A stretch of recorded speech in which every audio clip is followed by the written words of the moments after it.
Hey everybody, this is Chris Yerington coming to you with another Fitness Friday. Super excited to talk to you today because we're going to go over some examples of contralateral exercises.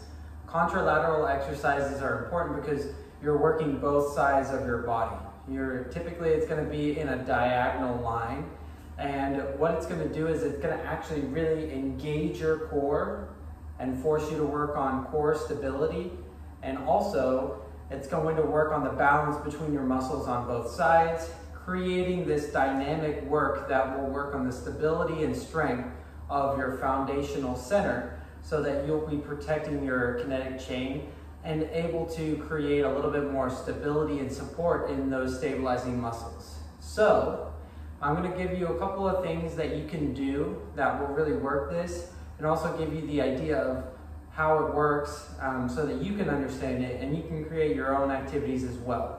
So I'm going to start off with something that you might have seen before. I call it the quadruped. Some other people call it bird dog, but you're going to be in a tabletop position on your hands and knees, and what you're going to do is you're going to lift up one arm. So my right arm is what I'm lifting up, and you're going to lift up your opposite leg, and you're going to create this straight line. When you create this straight line, what's working is your core. Your core is working to balance out what's happening in your body so that you're not going all over the place. Now, a lot of the time when people do these activities, they will go really fast. And now, yes, that might work your back muscles a little bit, but it's not working the stabilizing muscles. The stabilizing muscles are going to work when you do these slowly. So whenever you do a contralateral exercise, you're going to want to work it in a slow fashion. So always slow, controlled, and pausing at each peak and valley. So we're going to pause at the top, we're going to pause at the bottom, create stability, and then move on. All right? And then you've obviously switched to the other side, and do it on the other side. Now what you might notice is that one side might be better than the other.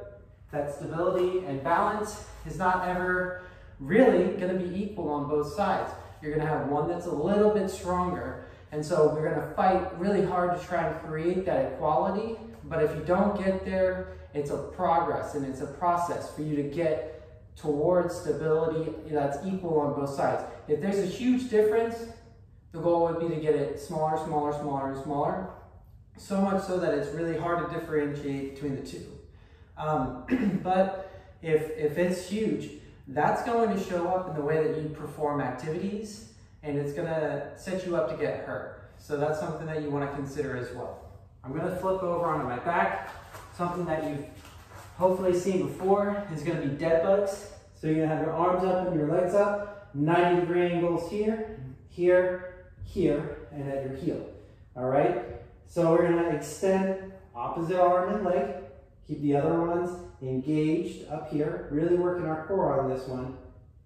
And then we're going to switch to the other side. Once again, pause, switch, pause. Let your body stabilize, and then switch. All right?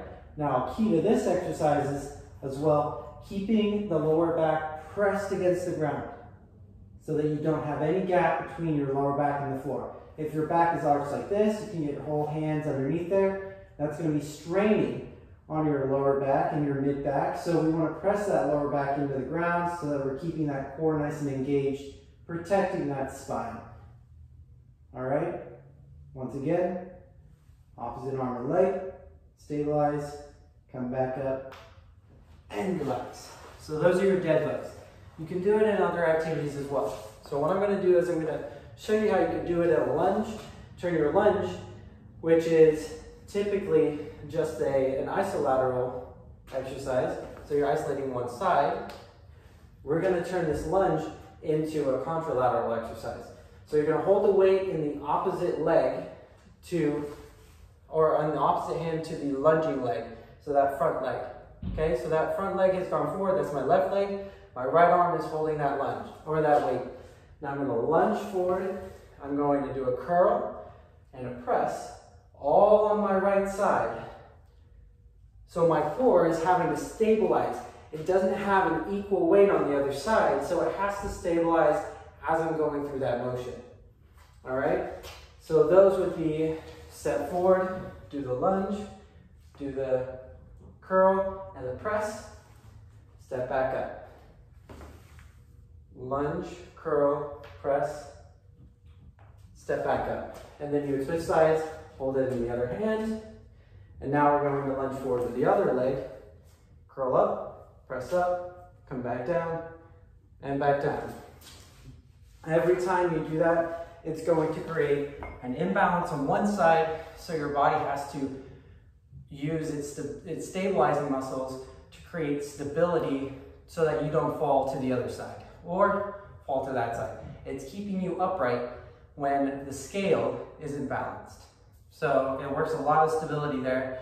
There's so many different exercises you can do with weights, without weights, and you can get creative any way that you can challenge your body in a contralateral way. You're going to be working on the stability of your core, the stability of your back, that trunk muscle, just all the way along your spine, really working on protecting your body and your kinetic chain from injury. So hopefully these help, hopefully they're helpful and interesting for you. Go ahead and try them and let me know if you have any questions or if you like more exercises that really work a contralateral focus. All right, have a good rest of your day and bye.